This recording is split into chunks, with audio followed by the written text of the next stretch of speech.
Today is Dr. Tracy Parkinson's first official day as president of Mars Hill University. We'd like to get to know him just a little bit better with a few questions. What's your full name and your title? So my full name is Tracy Scott Parkinson, and I have the honor and privilege of being the 23rd president of Mars Hill University. And what's your personal story that led you to be here? Sure, I love talking about my personal story because I think it's something that, that influences why I'm called to do what I do today. I grew up in Eastern Tennessee. My parents moved back home to East Tennessee, to Bradley County, Min County, Tennessee, after 3 years in Wyoming, where my dad was in the Air Force. And Dad went to work right away at a paper mill, where he worked 38 years, swing shift in a paper mill. And Mom raised the kids. So that meant that Mom and Dad were insistent that my sister and I, the two children that they adopted, would go to college.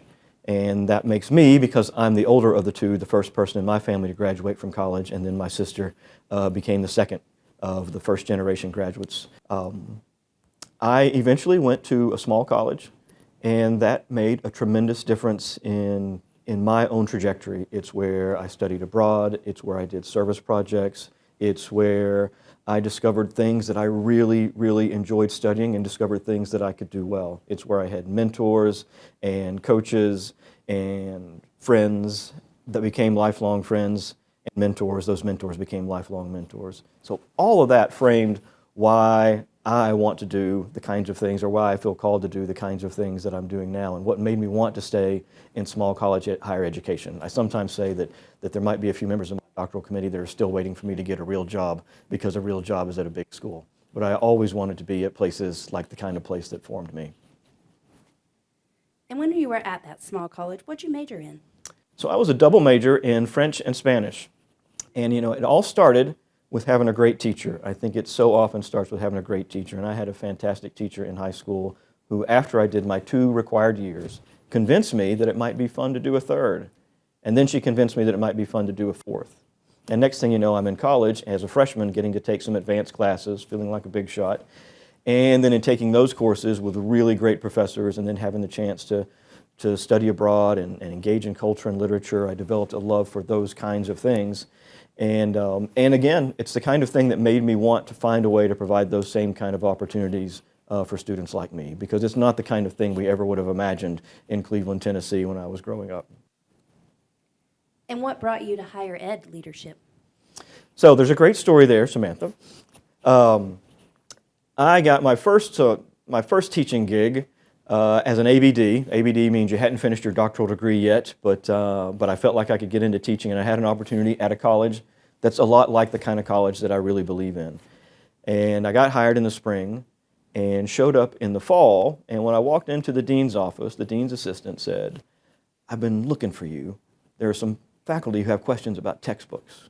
And I thought, I don't know anything about our textbooks. I barely know what my own textbook is.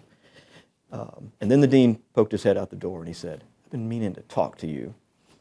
And he proceeded to tell me, and those of you who know small colleges would know that this is not uncommon. He said, "There are 3 other people in your department, none of whom would really like to be department chair. So I can either make you the department chair, or I can find somebody else from outside the department." I'm brand new. I didn't think no was an appropriate answer. So I said yes, and that's how I became a department chair about 10 days before I taught my first class. But the beauty of that was that allowed me to be on some committees and on some projects that I wouldn't have otherwise been on. Curriculum design, thinking about how we did our course schedule at this particular place, and all of those things helped me see that I could do really cool things in the classroom, and I also could help us do cool things across the institution. And from that, I was kind of hooked. I always wanted to be in the classroom and always loved teaching, and yet at the same time, the opportunity to be part of something bigger at the institution, and it led to deaning arts and sciences and being a dean of the faculty and being a provost, and now here I am. And now that you're here at Mars Hill University, do you have a favorite spot on campus already? I have a few favorite spots on campus, and I'll not give the obvious answers, which might be the new places, right? And there are some wonderful new places. But I love Owen Theater. I love seeing a show or a production in Owen. I really like the Lion's Eye. I think it's a really neat spot on campus. And I love being on the first floor of Day Hall in the mornings when it's really full of people and students sort of coming and going from class and grabbing a coffee and finishing up their homework. Those are three that really come to mind right away. If you were a new student starting today rather than the president, what would be one campus, club, or organization that you would join first? Wow, that's a good question. I think there are a couple. Obviously, I'd be interested in anything that was sort of international, and so I would look for the opportunity to be engaged with students who are interested in global things, whether it's our international students or students who are domestic and interested in those things. That's one. And then I always loved playing intramurals, and so I'd also look for that. My college career was made up of 7, I know exactly the number, 7 runner-up finishes in different intramural events and never a championship. So I'd go back to trying to get one of those.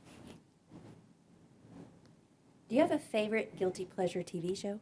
Ooh, I have 2. I have 2 guilty pleasure TV shows that I absolutely love. One is Survivor, and the other is much like it. It's The Amazing Race. We just finished watching Survivor 50 at my home. We all watch it together. We participate in one of those, it's almost like fantasy football for Survivor. And so we love that. And then The Amazing Race, I always love The Amazing Race because if you know that one, it's about traveling the world and it's about a race around the world. So those are my 2, Survivor and The Amazing Race. What's your dream vacation or destination to visit? My dream vacation, well, I have to say Paris. I love Paris. When I was a student, I had the chance to study abroad in Paris. And then as a faculty member, I had the chance to work in Paris about 7 or 8 summers in a row.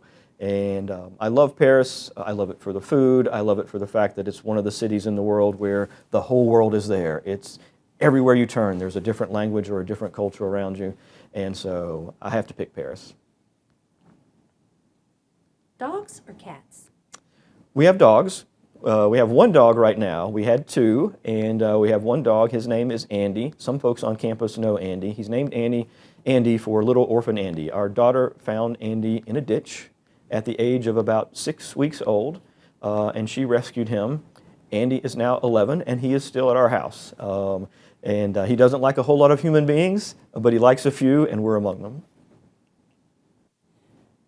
What was the first concert you ever attended? The first concert I ever attended, Melissa Arms, our next door neighbor, took me and a friend to see John Cougar. So you can get an idea of dating things, and that's before John Cougar was John Cougar Mellencamp. But that's the first one I ever saw. And then later on, the first one that I kind of chose myself was Bon Jovi. Those are the ones that I remember the most. Do you have a favorite place that you like to go eat in Western North Carolina? Oh gosh, there are a few places that we love to eat in Western North Carolina. Several places right here in Madison County, including High Ridge Barbecue, and sometimes we like to go down to the Wagon Wheel for meatloaf. We really love the Madness in Asheville, which, if you've never been, is a sushi and burger place. And we also often like to go to Burnsville because there are tons of great places to eat in Burnsville, with Home Place and Hog Hollow being our favorites. Have you ever asked for anyone's autograph?